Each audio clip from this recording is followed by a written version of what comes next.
Ebakompetentsus pole poliitikute ainus probleem. Sageli nad peavad lahendama asju, mis pole nende pädevusvaldkonnas. Täna räägin pädevusest ja otsustamisstruktuurist. Teen paar märkust poliitkorrektsusest. Aga algame saunaga. Olete kindlasti käinud vanemas saunas, kus boilerit kütab keris. Ja olete kindlasti proovinud duši all vee temperatuuri reguleerida. Avad kraani ja äkitselt tuleb keev vesi selga. Kiiresti reguleerid segistit külma poole ja jääkülm vesi purskab näkku. Tasapisi krutid vett soojemaks ja külmemaks, kuni lõpuks tuleb mõnus leige vesi. Sellist võnkumist ja reguleerimiskompamisest olen näinud ja kirjeldanud mitmes süsteemis. Ja seda nimetatakse overshoot and damping või ületamine ja summutamine. Piltlikult näeb see selliselt. Ajapikku reguleerid süsteemi täpsemaks ja täpsemaks ja täpsemaks, kuni jõuad heale tulemusele. Võib-olla mäletate kah, et kui sauna peremees ise duši alla läks, temal polnud sama vee temperatuuri reguleerimishäda, mis teil. See on sellepärast, et tal on sinust rohkem kogemusi süsteemi parameetritega ja juba oskab asja paika panna kiiremini. Poliitikas on palju reguleerimisotsuseid. Kui mitu immigrante maale lubada, kui palju turismimaksu nõuda, mis tasemele alkoholiaktsiisi tõsta, kui palju investeerida infrastruktuuri, kui palju toetada kunsti ja kultuuri ja nii edasi ja nii edasi. Võhikpoliitikud ei sobi otsustama selliseid ületamise ja summutamise süsteeme. Sellisteks otsusteks on vaja sauna peremehe tasemel eksperti, kellel on kogemusi ja oskab süsteemi paika panna. Vaevalt, et sellist ekspertiisi leidub meie Riigikogu saunakäijatel. Peenhäälestamine pole riigikogulaste pädevuses. Parteituusadel pole ekspertiisi reguleerimisotsusteks. On ju selgelt näha, missugune valu kaela voolab, kui valesti otsustakse. Oleks Ossinovskil julgust, siis keeraks ta kraani käepide tagasi ja prooviks uuesti, kuni jõuab mõistliku aktsiisile. Aga poliitika ei talu vigaseid otsuseid. Alkoholi aktsiisiga õpetasid riigikogulased rahvale Lätist ostma minna. Samuti Kanada õpetas põlisrahvast USA-st sigarette smugeldama. Saksamaa ja Rootsi on kultuurisõjad tänavatele süttinud. Kui huvi, guugeldaga regulation mistakes ja leiate tuhandeid selliseid näiteid.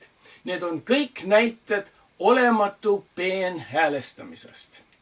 Neid otsuseid oleks võinud häälestada, aga poliitilised otsused ei soodusta muutusi ja vigade omastamist. Peenreguleerimine vajab eksperte. Poliitikute nõunikud peaks olema saunataadi moodi eksperdid, mitte onupojad, onutütred ja armukesed. Samuti poliitikud peaks olema inimesed, kellel on kogemusi sellest, kuidas tavainimesed päriselt elavad, mitte verepilastuslikud kasvajad. Toompea kasvajad pole healoomulikud ja sõltumatu poliitkorrektsusest meie peame valitsust kirjeldama selliseks vähkkasvajaks, nagu ta on. Sellist nimetamist pole mõtet vihakõneks pidada. Sõnad ei tapa. Ja sageli on vaja poliitikutele näidata, mida meie nendest arvame ja millistest tegudest nad peaks loobuma. Hiljuti mõistis Saksamaa kohus Marcel W. vangistamise sellepärast, et ta näitas natsitervituse korrakaitsjatele. Natsitervitusega näitas, mida ta võimul olevatest arvas. aga keda tema käitumine haavas? Palju hullem on soodustada poliitkorrektsust valitsejate kaitseks. Kaaluge näiteks USA's möödunud piinamise debatti. 11. septembril 2001 aastal terroristid juhtisid reisilennukid Maailma Kaubanduskeskuse kaksiktornidesse ja Pentagoni ja siis alustas laiuslik ülekuulamine, milles piinati kahtlusaluseid. Poliitkorrektsuse nimel ristite ülekuulamise programm tõhustatud ülekuulamiseks või enhanced interrogation. No, uue nimetusega oli võimalik kaitstamatut programmi aastaid edasi kasutada. Oleks seda õigelt nimetatud piinamiseks, vaevalt et programm oleks nii kaua kestnud. Kui poliitkorrektsuse nimel ümber ristime selliseid ebakorrektseid tegusid, varsti nimetame vägimist tõhustatud võrgutamise tehnikaks. Täielik silmakirjalikkus. Ja just sellist silmakirjalikkust on meie valitsejate seas iga päev näha. Alles hiljuti süüdistati Deniss Metsavase ja Pjotr Volin koostööd tegemises Vene valitsusega. Selle koostöö eest nimetati neid reeturiteks. Kui aga koostöö on reeturlik, kuidas nimetada Keskerakonna koostööd Putini ühtse Venemaaga? Kuidas me peaks nimetama Marko Mihkelsoni ja Urmas Paeti ja Marina Kaljuranna ja Siim Kallase tahe kinkida Putinile 5% Eestimaa pinnast mitte millegi eest? Kuidas nimetame Yana Toome esindustööd Putini heaks ja Eesti poliitika vastu? Kui valitsusel on õigus nimetada Metsavase ja Volinit reeturiks, on meil õigus Ratast, Mihkelsoni, Paetit, Kaljuranda ja Toome reeturiks nimetada. Huvitav oleks ju, kui guugeldakse sõna reetur ja tulemused oleks sellised. Muidugi see on täielikult selle video vaatajate teha.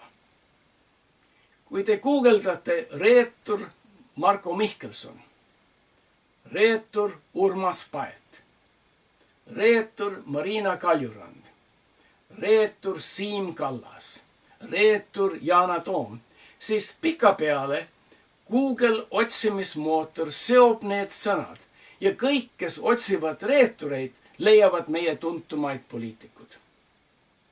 Igaühele pakun kodutööd teleka kõrval teha. Ja mina jätkan kah oma tegevusega. Kui Riigikogu kinnitab reeturite uut piirilepingut, siis Teabeleht on juba kokku leppinud skulpturiga, kes püstitab massiivse häbisamba, millesse raiub igavesti nende nimed, kes on seotud uue piirilepinguga, nii eestvedajate kui ka poolt hääletajatele. Need, kes hukkaksid piiritagused eestlased Venemaa küüsi ja kes kinkiksid ära vabadusvõitlejate päranduse, nimetame need reeturid reeturiteks. Ja ma tuletan veel meelde, et iga valimissedel, millele teie märgite Keskeri või Reformi või Isamaalase või sotsi nime, on hääl reeturite tagasivalimiseks.